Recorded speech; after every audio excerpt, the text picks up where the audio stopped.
Olá pessoal, vamos seguindo o nosso curso. Bem pessoal, nessa aula a gente vai trabalhar com tipos de dados, constantes e variáveis.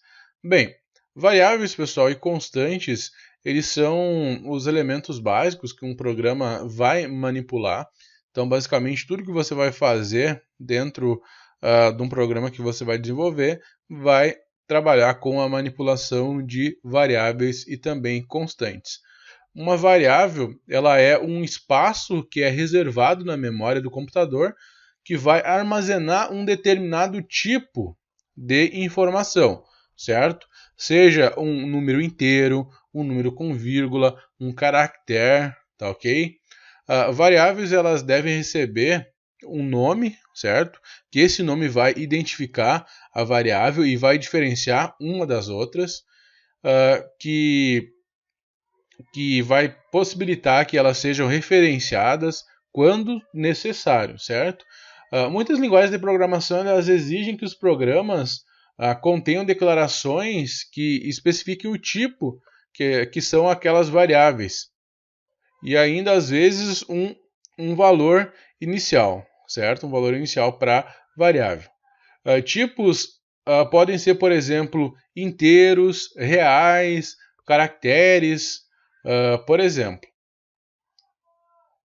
E aí as expressões que a gente vai escrever na linguagem de programação, elas vão combinar as variáveis e as constantes para calcular novos valores que vão ser atribuídos a essas expressões. Bem, os dados eles podem assumir 5 tipos básicos dentro da linguagem C. O primeiro tipo é chamado de caractere. Nesse tipo, o valor armazenado é um caractere, que são armazenados em código ASCII, certo? Então, para declarar um caractere, a gente vai fazer o seguinte: a declaração de variáveis vai seguir a mesma lógica, certo? Você sempre vai colocar um tipo e depois o nome da variável,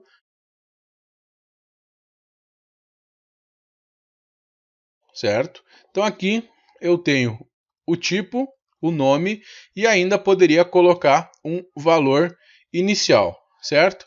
Caracteres, pessoal, são colocados entre aspas simples.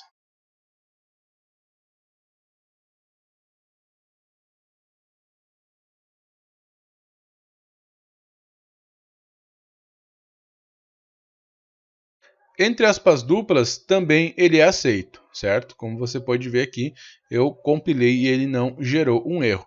Mas o ideal, pessoal, é que você coloque caractere entre aspas simples, porque algumas linguagens de programação elas separam, tá, a utilização de caracteres e strings. Como a linguagem C só trabalha com caractere, tanto faz você colocar aspas duplas ou aspas simples. Só que aí, linguagens de programação como C Sharp, por exemplo, ou até Java, se você coloca caractere simples, significa que aspas simples significa que você está trabalhando com caractere. Aspas duplas significa que você está trabalhando com um conjunto de caracteres chamado strings, certo? Então aqui, pessoal, eu tenho um caractere armazenado do tipo char, certo? Em uma variável chamada meu char. Bem, se eu quisesse mostrar na tela o conteúdo dessa variável, pessoal, eu teria que utilizar a função printf. Vocês viram que quando a gente rodou a primeira vez o nosso programa, ele mostrou apenas um hello world? Bem, por causa que a função printf ela serve para imprimir valores na tela, certo? Então a sintaxe, pessoal, de utilização da função printf é essa daqui. Ele imprimiu Hello World, mas aí você pode até perguntar, tá aí o /n, o que ele fez? Por causa que dentro da linguagem C existem alguns caracteres especiais. Então olha só, o /n significa uma quebra de linha. Então coloquei um monte de 8. Olha só o que vai acontecer, pessoal. Olha, ele deu um enter, ele deu uma quebra de linha nos 8 e aí ele removeu, né? Aliás, removeu não, ele só não exibiu o N daqui, né? Porque era só uma marcação dentro do código. Outra, por exemplo, é o /t. O /t ele adiciona um tab, uma tabulação à nossa saída dentro do printf, tá ok? Bem, então, olha só o que eu vou fazer, pessoal. Eu vou deixar aqui o /n, mas aí eu quero mostrar o conteúdo do meu char. Para mostrar o conteúdo de alguma variável, a gente precisa mandar esse tipo dentro do printf. A gente precisa dizer de qual tipo, certo?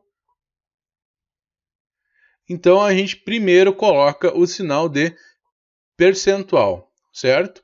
Coloca o sinal de percent e aí cada uma dos nossos tipos de variáveis ele vai exigir um caractere que informe de qual tipo que eu estou querendo informar, certo?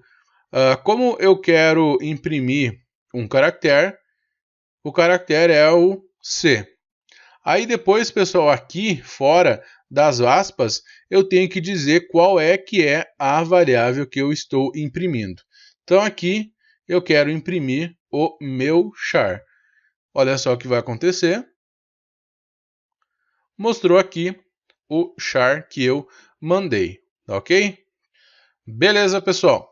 Então olha só, tenho aqui, né, nossa primeira variável criada. Já mostrei na tela também a informação, certo?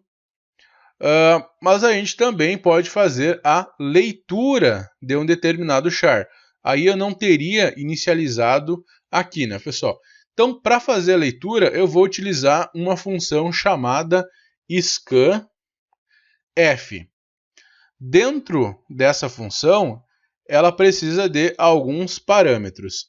O primeiro dela, eu tenho que colocar qual é o tipo que eu irei ler. Então, também eu tenho que colocar o %c, porque aí eu estou dizendo que eu vou ler um caractere.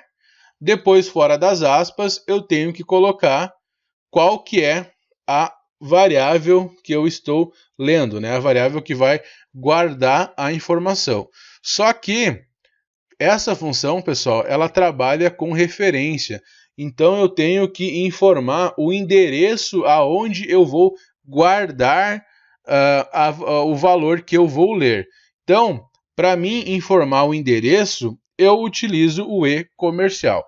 Aí o que isso aqui está fazendo, pessoal? Ele está dizendo que eu vou ler um caractere e eu vou guardar o valor desse caractere no endereço da variável meu char, certo?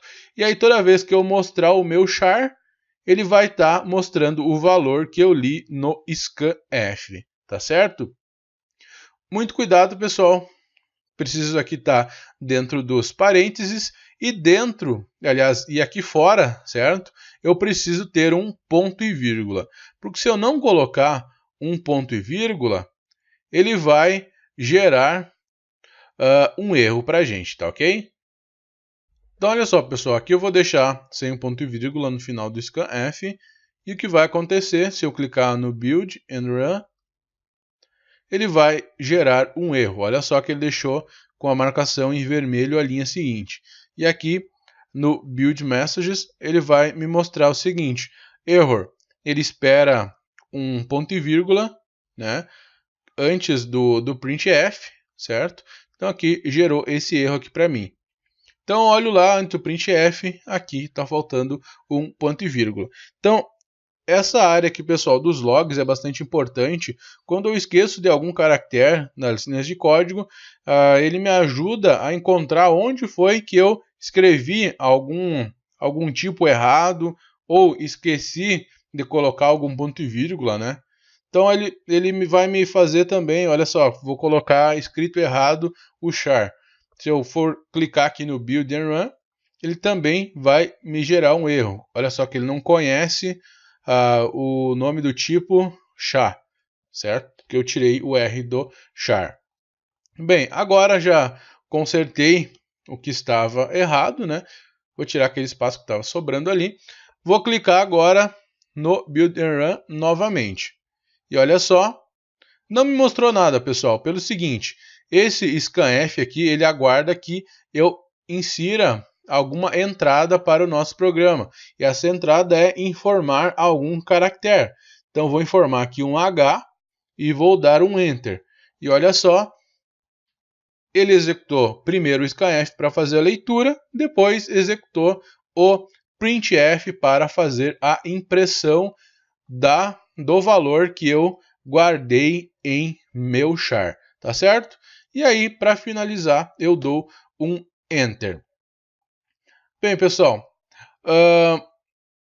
outra observação, se você, quem sabe, está utilizando outra IDE com outro compilador, certo?